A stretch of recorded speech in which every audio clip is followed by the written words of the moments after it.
ఎన్నెన్నో కామెంట్స్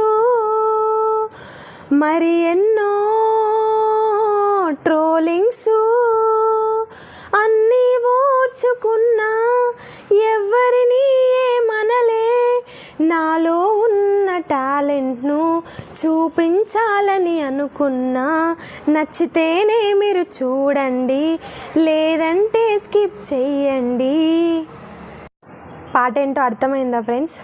నాలాంటి ఎంతోమంది అమ్మాయిలు ఏదో సాధించాలి అని చెప్పేసి యూట్యూబ్ ఛానల్ స్టార్ట్ చేసి ఎన్ని కామెంట్స్ వచ్చినా ఎన్ని ట్రోలింగ్స్ వచ్చినా కూడా పట్టించుకోకుండా తనలో ఉన్న టాలెంట్ ప్రూవ్ చేసుకోవాలని అనుకుంటుంది. సో అలాంటి వాళ్ళను బ్యాడ్ కామెంట్స్ పెట్టి మాత్రం డిస్కరేజ్ చేయకండి. ఎంకరేజ్ చేయకపోయినా పర్వాలేదు, సపోర్ట్ చేయకపోయినా పర్వాలేదు, కానీ అన్సపోర్ట్ చేస్తూ బ్యాడ్ కామెంట్స్ చేస్తూ వాళ్ళని డిస్కరేజ్ మాత్రం చేయకండి. ఇది నా తరపున మీకు ఒక చిన్న రిక్వెస్ట్.